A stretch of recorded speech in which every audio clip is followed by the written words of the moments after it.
of my journal last day of the month. Okay, so August has 31 days. So on the 31st, my contra account is the word that is going to appear here. We can never say bank in bank. So you can never say the name of the account in the actual account.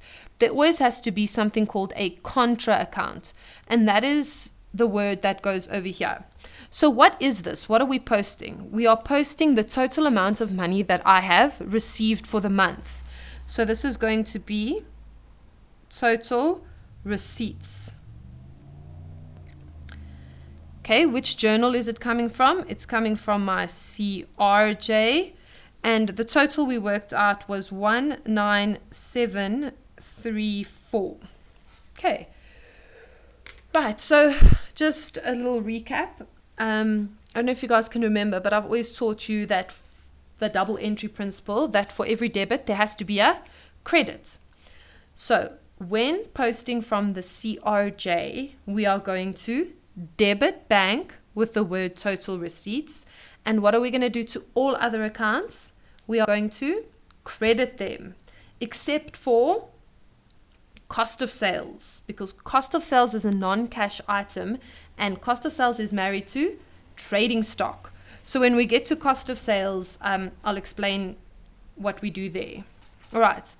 So we've done bank now. Wonderful. My next column is sales. So go to your sales general ledger, and we can see over there sales is an owner's equity income, and incomes always increase my owner's equity, and owner's equity increases on the credit side. So we're posting on the 31st. What's my contra account going to be? My contra account is going to be bank, because remember in my CRJ, which two columns did we enter it into? We entered it into bank and then into sales. So they are contra accounts.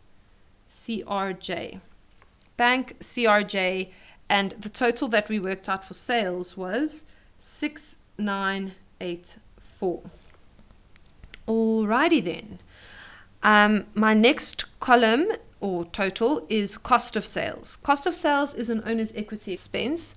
It is a non-cash item. It is there purely for the owner to see how much they originally paid for the goods. Okay? Cost of sales has nothing to do with bank. It is purely there for the owner to see how much they originally paid for the goods that they've sold. All right. Cost of sales is married to trading stock. So my contra account in cost of sales is always going to be trading stock. All right. So on the 31st, I cannot write cost of sales in cost of sales. I have to have a contra account, and that is going to be trading stock. Okay, so this is a tricky one that grade 9s always get confused with.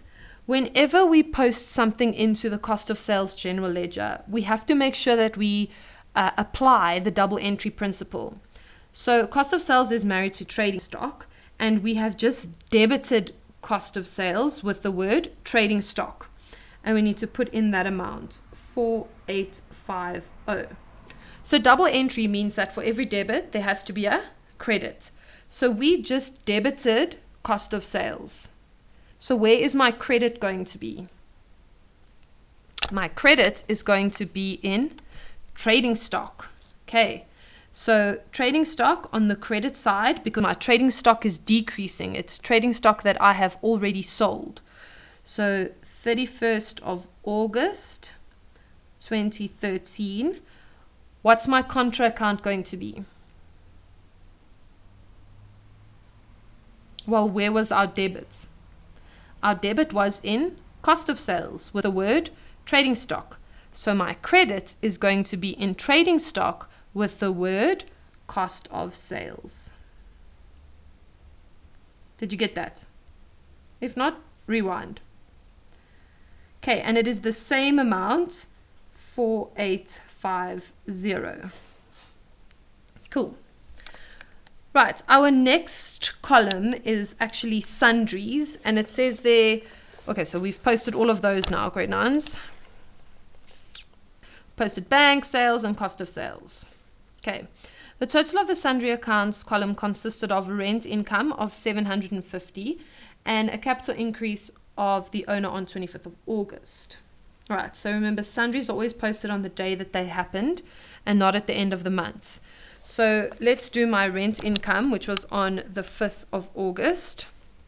Okay, rent income is an owner's equity income. Incomes always increase on the credit side. So I'm going to be posting this on the credit side. All right, it's on the day that it happened, which was the 5th. My contra account is going to be bank, okay, from the CRJ. So we credited rent income. Where's my debit? My debit is in bank, here in the total receipts amount. So there is my debit. All right. Okay, so we received 750 rand. Okay, 750 rand from rent income. Then our next one says a capital increase of the owner on 25th of August for 12,000. Okay, so capital is an owner's equity income, and incomes increase on the credit side. All right, it is a sundry, so it's going on the 25th. Contra account is going to be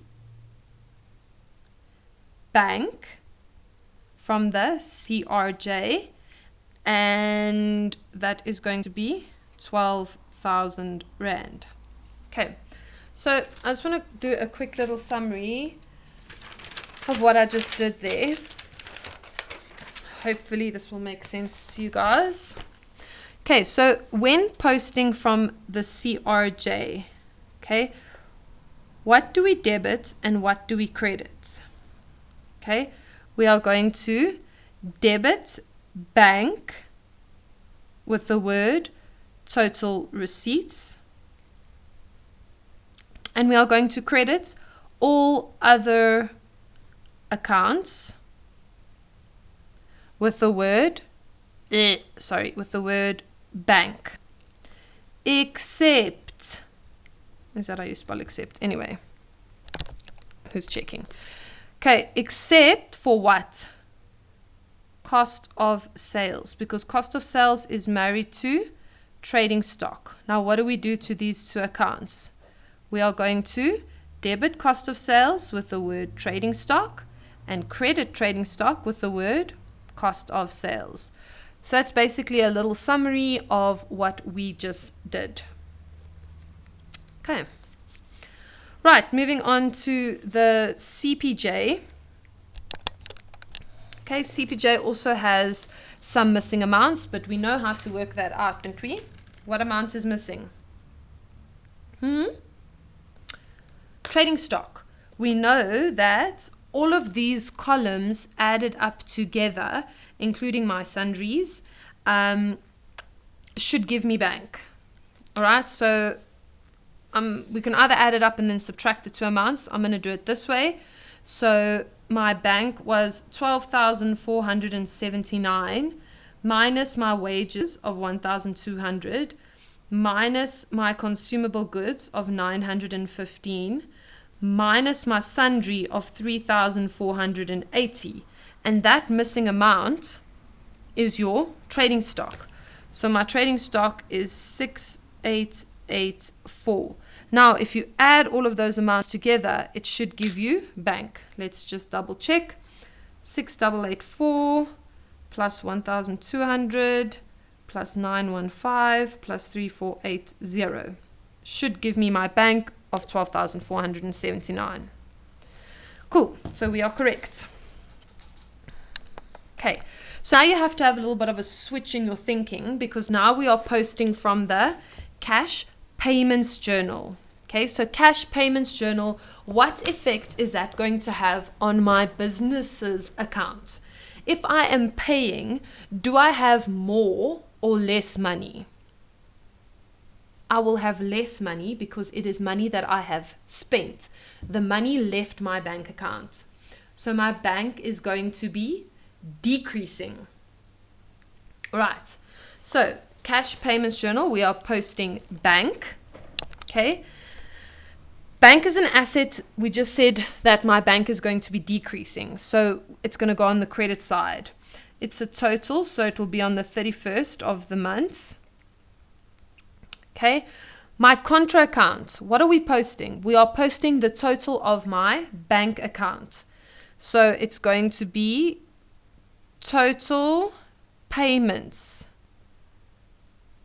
Okay, because it's coming from my CPJ. And the total of my bank was 12,479. Double entry principle. For every debit, there has to be a credit. So what did we just do for all of these accounts? Okay, remember all of these amounts added together gives me bank. So we have already credited all of these accounts, right? So for every credit, there has to be a debit. Now, all the other accounts that we are going to be posting now, you'll notice that they are going to go on the debit side with the word or the contra account bank. All right. My first column is trading stock. Okay, so which journal am I in? CPJ. CPJ means that I purchased. So if I purchase trading stock, do I now have more or less physical stock?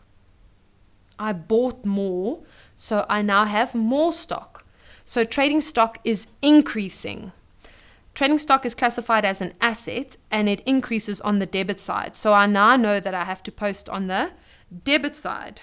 Okay, it's at the end of the month because it's a column. My contra account is going to be bank from the CPJ, and we work that amount out as 6,884. And that's that. Then we have wages, but they didn't ask us to do a wages general ledger, so we can leave that. Consumable goods, they did not ask us to do consumable goods. And then we have sundries. Okay, so we don't need to post those because they don't want to assess a general ledger on those two. Rent expense, we don't have a rent expense column, only rent income and stationery. All right, so stationery purchases of 91 on the 13th of August. So we purchased stationery on the 13th of August. So now go to your stationery general ledger on the next page. Stationery is an owner's equity expense. What do expenses do to my owner's equity? Expenses always decrease my owner's equity, and owner's equity decreases on the debit side. So that's how I know I'm posting it on the debit. Remember, we're posting sundry accounts, so it's done on a specific day, not on the 31st. So if you wrote the 31st, please scratch it out. It is the 13th. My contra account is going to be bank from my CPJ, and I bought stationery for 91 smackaroos. Okay, then the owner did drawings. We don't have a drawings general ledger. They didn't want to assess us on that, so we can leave drawings out. We did, however, buy new equipment, and we do have an equipment general ledger, so we need to post that. We purchased new equipment on the 23rd. So equipment is an asset, okay, and it increases on the debit and decreases on the credit. So I bought more equipment. Do I now have more or less equipment? I have more. On which side does my equipment account get more or bigger? It gets more on the debit side. So on the debit side, we are now going to post on the day that we purchased, which was the 23rd. All right, and my contra account is going to be bank from the CPJ, and that is 2,134 Rand more equipment that I have or that I purchased. Right, then the last two is telephone and water and electricity, and we don't have those accounts, so my general ledger is now finished being posted. We're not complete with it yet. My next lesson or my next video, I will do the totals and show you how to balance a account that has entries on both the debit and the credit side. Hope this was helpful. Tune in for the next video.